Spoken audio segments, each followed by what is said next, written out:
এবং খুবই বেদনাদায়ক ঘটনা।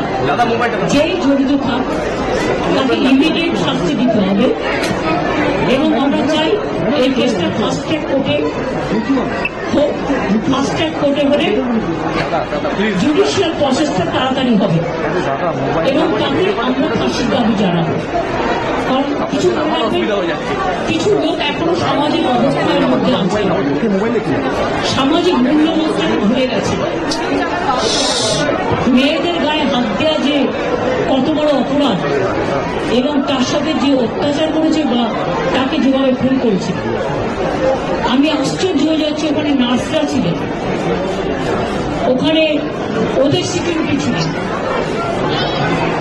সবাই ছিল, কিন্তু কি করে ঘটনা ঘটলো এটা এখনো আমি ঠিক বুঝতে পারছি না। পুলিশকে আমি বলেছি, বাবা মাও যেটা আমাকে বলেছেন যে ওদের ভেতরেই কেউ আছে, যদি ভেতরে কেউ থাকে কারো প্রতি সন্দেহ হয়, যারা ছিল, যারা ওর বন্ধু বান্ধব, তাদেরকে সবাইকে ডেকে কথা বলবে এবং যিনি ফোন করেছিলেন প্রথম বাড়িতে তাকেও ডেকে কথা বলবে। আজকে প্রিন্সিপাল নিজে রেজিগনেশন করে দিয়েছিলেন, বলছিলেন যে আমার বাড়িতেও তো বাচ্চারা আছে, যেভাবে আমাকে গালিগালাজ করা হচ্ছে, তা আমরা তাকে বুঝিয়ে বলেছি ঠিক আছে আপনাকে ওখানে কাজ করতে হবে। আমরা ওনাকে সরিয়েছি অন্য জায়গায়, আমরা ওখানে এমএসভিপিকেও সরিয়ে দিয়েছি।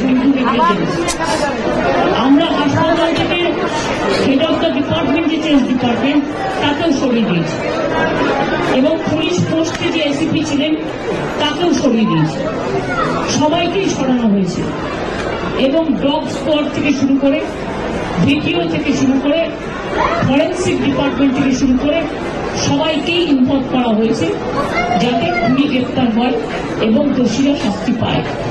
এবং আমি চাই পুলিশ যত তাড়াতাড়ি সম্ভব দোষীদের গ্রেপ্তার করবে। আর রবিবার পর্যন্ত যদি তারা কোন কিনারা করতে না পারে, আর ভেতরেও তো অনেকে আছে, তাহলে এই কেসটা আমরা আমাদের হাতে রাখবো না, আমরা সিবিআইকে দিয়ে দেবো। তার কারণ হচ্ছে আমার এতে কোনো পাওয়ার লেনা দেনা কিছু নেই, আমি প্রথম দিন থেকেই বলছি, কিন্তু ওদের সাকসেস রেট খুব কম।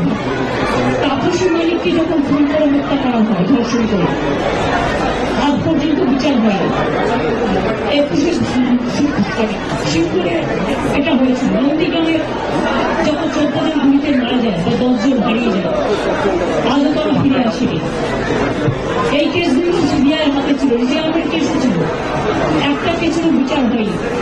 এমনকি রবীন্দ্রনাথ ঠাকুরের নোবেল প্রাইজ চুরি হয়েছিল, সেই কেসটাও ছিল, মানুষ কোনো বিচার পায়নি। কিন্তু তবু মানুষের স্যাটিসফ্যাকশনের জন্য যদি কেউ ভাবতে পারে যে পুলিশ ঠিক মতো করতে পারছে না, যদিও Calcutta police is the best police in the world, তাদের তদন্তের যে সিস্টেমটা এবং সবচেয়ে ভালো অফিসারকে লাগানো হয়েছে সমস্ত কিছুকে। আমরা রোববার পর্যন্ত সবাইকে ডাকবো, আমাদের পুলিশ ডাকবে, এটা বিলিকে বলবো, আর বিলিকে করতে হবে না।